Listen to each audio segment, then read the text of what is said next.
દિલ્હીના liquor policy કૌભાંડ મામલે મુખ્યમંત્રી અરવિંદ કેજરીવાલની અરજી પર દિલ્હી હાઈકોર્ટનો ચુકાદો આવી ચૂક્યો છે। કેજરીવાલે પોતાની અરજી દ્વારા ધરપકડ અને ઈડી રિમાન્ડનો વિરોધ કર્યો હતો।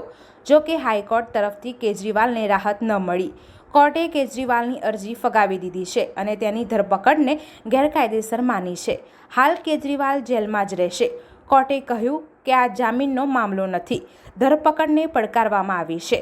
કેજરીવાલે કાવતરું ઘડ્યું હતું, તેઓ લીકર પોલિસી ઘડવામાં પણ સામેલ હતા, તેમની ધરપકડ કાયદેસર છે। ઇન્ટેલિજન્સ બ્યુરોના થ્રેટ પરસેપ્શન રિપોર્ટ બાદ ગૃહ મંત્રાલયના મુખ્ય ચૂંટણી કમિશનર રાજીવ કુમારને ઝેડ કેટેગરીની સુરક્ષા આપવામાં આવી છે। ટીએમસીની સાથોસાથ કેટલીક રાજકીય પાર્ટીઓ હાલના સમયમાં હોબાળો કરી રહી છે, જેને જોતા આઈબીનો થ્રેટ પરસેપ્શન રિપોર્ટ આવ્યો હતો, જેને આધાર પર મુખ્ય ચૂંટણી કમિશનરને સુરક્ષા આપવામાં આવી છે। અંબાજી દેશના 51 શક્તિપીઠમાં આદ્ય શક્તિપીઠ તરીકે ઓળખાય છે। અંબાજી મંદિરમાં નવરાત્રિ પર્વમાં માઈ ભક્તો મોટી સંખ્યામાં દર્શન કરવા માટે આવતા હોય છે, ત્યારે ભક્તોની સાથે સાથે વીઆઈપી પણ માતાજીના દર્શન કરવા આવતા હોય છે।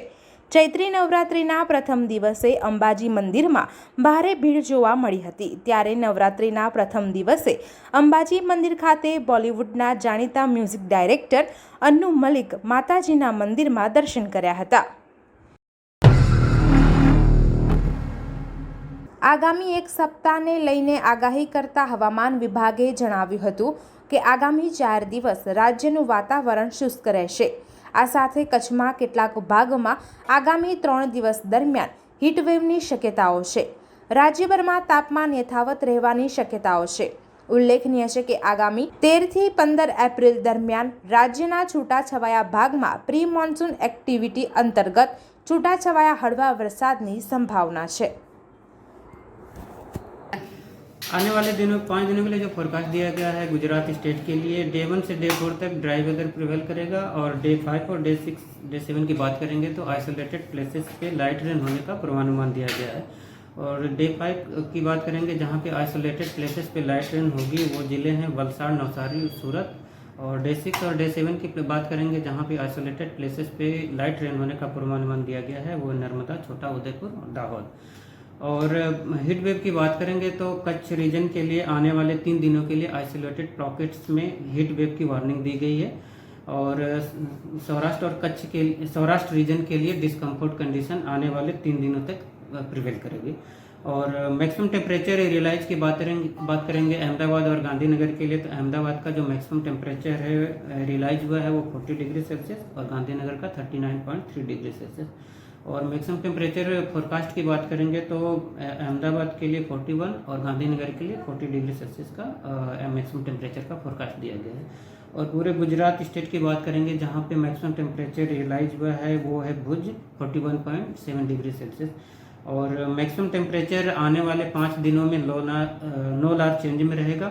और विंड डायरेक्शन की बात करेंगे जो पूरे गुजरात स्टेट में प्रिवेल करेगी वो north westerly to northerly wind prevail करेगी। લોકસભાના ભાજપના ઉમેદવાર પુરુષોત્તમ રૂપાલા દ્વારા કરવામાં આવેલા વિવાદાસ્પદ નિવેદન લઈને ક્ષત્રિય સમાજ દ્વારા ઠેર ઠેર વિરોધ પ્રદર્શન અને કાર્યક્રમો કરવામાં આવી રહ્યા છે।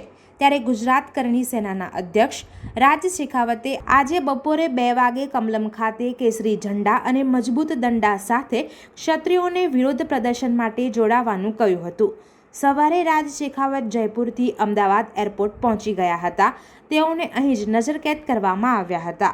બાદમાં ક્રાઇમ બ્રાન્ચની ટીમ દ્વારા રાજ શેખાવતની અટકાયત કરવામાં આવી હતી, તેમજ પોલીસ વાનમાં બેસાડવા જતા પોલીસ કર્મીથી પાઘડી નીકળી જતા તેઓ ગુસ્સે થયા હતા અને બૂમાબૂમ કરી હતી।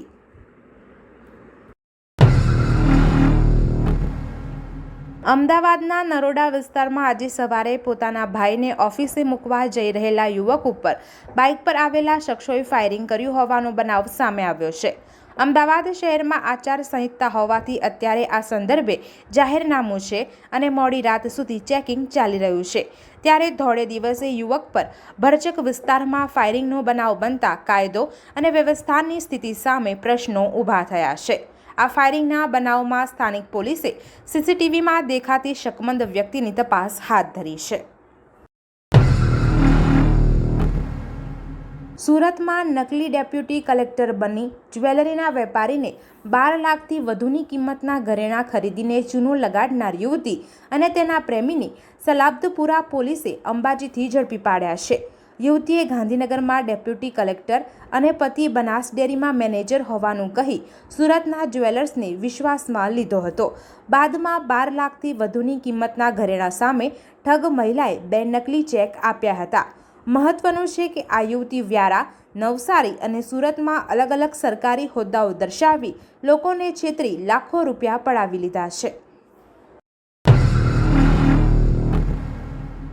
સુરતનો સૌથી મોટો VR મોલ પોલીસે ખાલી કરાવ્યો હતો. મોલમાં બોમ્બ બ્લાસ્ટ કરવાની ધમકી મળતા પોલીસ તુરંત એક્શન મોડમાં આવી હતી. સુરત VR મોલને એક મેલ આવ્યો હતો જેમાં લખ્યું હતું કે જેટલાને બચાવવા હોય તેટલાને બચાવી લો, બ્લાસ્ટ કરવામાં આવશે. આ ધમકીભર્યો મેલ મળતા જ crime branch, SOG, bomb squad ઘટના સ્થળે પહોંચ્યું હતું. ઉમરા પોલીસ પણ ઘટના સ્થળે પહોંચી હતી. લોકોમાં ભયનો માહોલ છવાયો હતો.